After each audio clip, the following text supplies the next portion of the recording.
Start the session, Yeah, sir? sure. Why not? Yes, sir. Yes, sir. So now I introduce our chief guest, Dr. Ferding John Joseph, in the topic of IoT for smart agriculture. Dr. Joseph has completed his PhD degree in National Institute of Development Administration, Bangkok, and ME Computer Science Engineering in Anna University, Chennai. And his research area is machine learning, blockchain tech, Internet of Things, and data science. He has published 12 publications in the research areas. Welcome you, sir.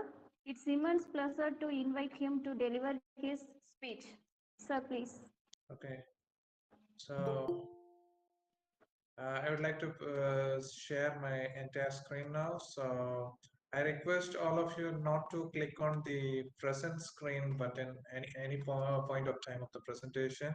And the person who is monitoring the session, please have a look of this. And if there is any problem during the course of presentation, please give me an alert so I can check on it. So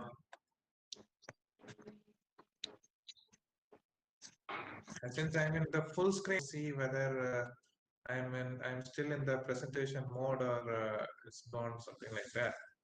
So I have given the PowerPoint slides PDF already, and you have heard a lot of my introduction. So I think I don't need to introduce myself again. So my topic today on IoT in smart agriculture opportunities. So the main focus will be like how to use data science or machine learning into this IoT systems which we can develop for the smart agriculture. So this is what I'm going to present today. So I would like to start with an introduction for IoT. So it's a network of internet-connected objects which are able to collect and exchange data. So it's commonly abbreviated as IoT. Was proposed by Kevin Ashton in the year 1999.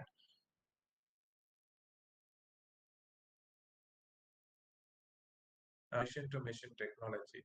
It's like around two decades ago, and the devices will be like much bigger, and with that micro and nano chips, the size of the devices got smaller. So that's how now we have this. So we don't need to mention it as a mission.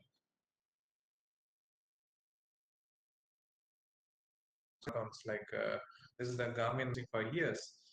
This has the statistics of all my runs, and it gives the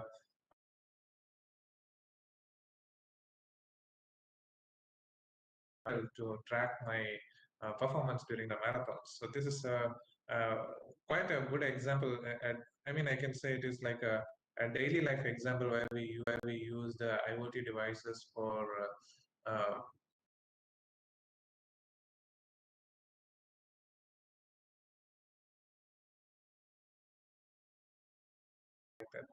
there are so many of these watches, but mostly this people who are professionally doing this kind of running or sport activities, they usually go with the Garmin.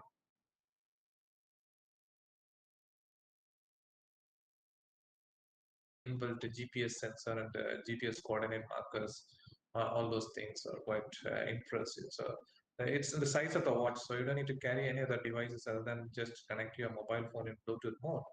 So this is the magnitude that you can shrink the devices small. The reason for this PowerPoint is that how this kind is connected with some miniature sensors, so you can shrink the size of the actual devices.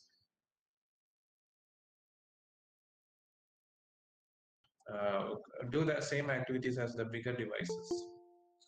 So how these devices are getting connected? there are these six the device connection and connectivity, which can be done using the IoT device. It can be wired or wireless. Third phase, we go for the data access the network and use the cloud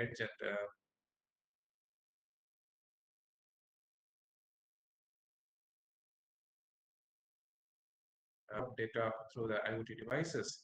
And then the fourth phase where we have the data. Most important thing which we need in I was doing research in IoT, they mainly focus on just taking some sensors and collect some data and store it somewhere. And this data is actually precious. Like it has